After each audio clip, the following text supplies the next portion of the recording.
Did you know that oatmeal is a value? Let's talk about it.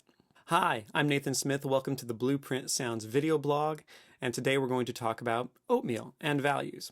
But before we do, I'd encourage you to go to my website, blueprintsounds.com, and sign up for my newsletter. If you go and type in your email address, you'll be the first to know about blogs or videos or products as they become available. With that being said, let's talk about oatmeal. I do most of the cooking at my house. I have been married to my wife for a little bit over a year, and we each have things that we're good at and things that we like to do and things that we don't like to do. My wife does most of the laundry and she keeps the books because she's really good at it, and I am not. I have other things that I bring to the table, like cooking. It was part of my family, and it's part of the thing that I bring and that I've brought from my old family into my new family. Well, since we've had our daughter, we've had several of my wife's family come and visit us, and on more than one occasion they have heaped praise on the oatmeal I make for breakfast. I salt the water beforehand, which is supposed to help add flavor, but I also add stuff to the oatmeal like chopped apples and cinnamon and cream and maple syrup. And I also like presenting it so that it looks good, or at least as good as oatmeal can look. And so again, because it's valuable to me, because I enjoy it, I serve it that way. But when I first went and visited my wife's family, her extended family, I figured out what their values were. And one of their big ones is conversation. My wife's extended family has some amazing storytellers, and they have some amazing stories to tell. For example, there is a crazy granddad in the family who used to like to mow his lawn barefoot. And yes, accidents happened. So no matter how many times they tell that story, they always tell it with gusto, and there's always a willing audience for that story because they love storytelling. It's what their family values, and they all gather around for it. As a result, my wife is an expert conversationalist. If we were to go to a dinner party, I would not last 10 minutes without her leading the way because I would probably start talking about oatmeal and bore everybody to death. But she's brought conversation into our family and to this new family as a value. In high school, I had a friend who didn't really value food. We would all go to Burger King or Wendy's, and he would eat 3 bites of his hamburger, and then he would stuff the rest in his glove compartment in the car. And we're like, what are you doing? Later, when I went to his house and I hung around with him and his family, I realized they didn't eat dinner together, which was completely unthinkable to me because dinner time was sacred. Like, if you weren't going to make it home for dinner, you better call and let people know why or talk about it the day before, because dinner was how we shared our day and how we showed appreciation for what somebody else had done. Dinner was huge. And his family bonded around other things, but they didn't really bond around food in the same way. So that was another eye-opener for me that not every family is structured the same way. Not every family has the same value. Christian researcher Arthur Burke talks about values this way. Here's how he defines it. He says a value is 3 things. A value is an abstract concept that you voluntarily embrace. That's number 2. And number 3, at the expense of personal comfort. I'll say that again. A value is an abstract concept that you voluntarily embrace at the expense of personal comfort.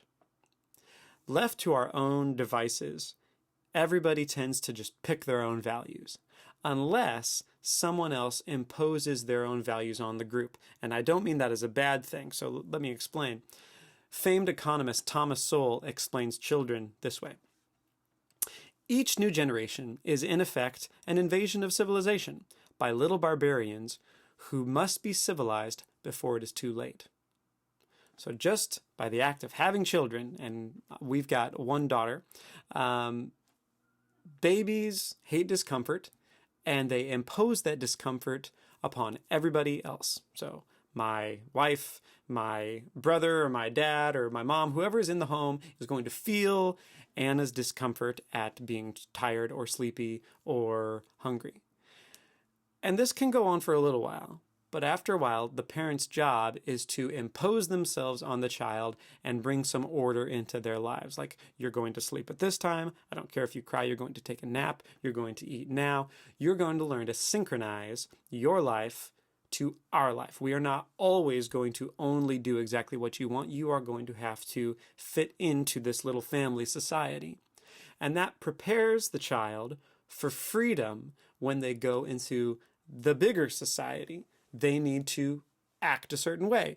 You can't demand and steal things whenever you want. So all of those imposition of values are a good thing because it allows the child to live in a free society without wrecking everything and winding up in prison. As a music instructor, I learned that it takes a lot of reps before my students figured out the thing that I said that I thought was so brilliant was something that they needed to actually pay attention to and, I don't know, remember. So we drill it again and again and again. And I quiz them. And then I say a couple weeks later, hey, do you remember this thing? And then when I get that deer in the headlights look, no, I have no idea what we were talking about. That little bit of pain reminds them, oh, this must be important or else we wouldn't be talking about it again. For a value to be a value, it has to remain valuable. That's why parents go over the same things with their kids over and over and over again. And they don't just teach it to one child. They have to teach it to every kid they have over and over again. If it's a value, it has to stay valuable. In the Old Testament, the Israelites were commanded by God to do the same thing.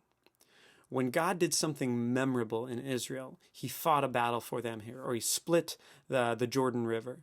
They would take stones, and they would heap those stones up in a pile, and that would become an altar to God.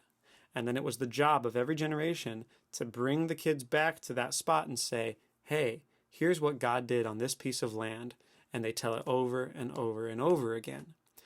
When Israel forgot to do that is when they fell into idolatry, and they often fell into bondage as a result of that. When they remembered God and they told those stories which contained their values, they were reconciled to God. So now, think about the values in your church. Not the values that are on your mission statement. The values that spring up from the soil. What are the stories that you tell? What are the songs that you sing? How do people interact with one another before service? How does your pastor interact with the congregation? In the era of COVID, how do people respond to one another? Do they reach out when there's no Zoom meeting going on? Those are the values, the things that you come back to over and over again. Those are the values of your culture. And that's how you build a culture, by bringing those values into focus over and over again, whether it's in a family, a church, a state, or a nation. Let me give you one scripture. Psalm 145:4. One generation will commend your works to another. They will tell of your mighty acts. And it has to be that way because there are always a new generation of little barbarians that need to learn how to act like their people. And that is the role of mature men and women, to disciple the next generation by being clear about what the values are. See you on the next episode.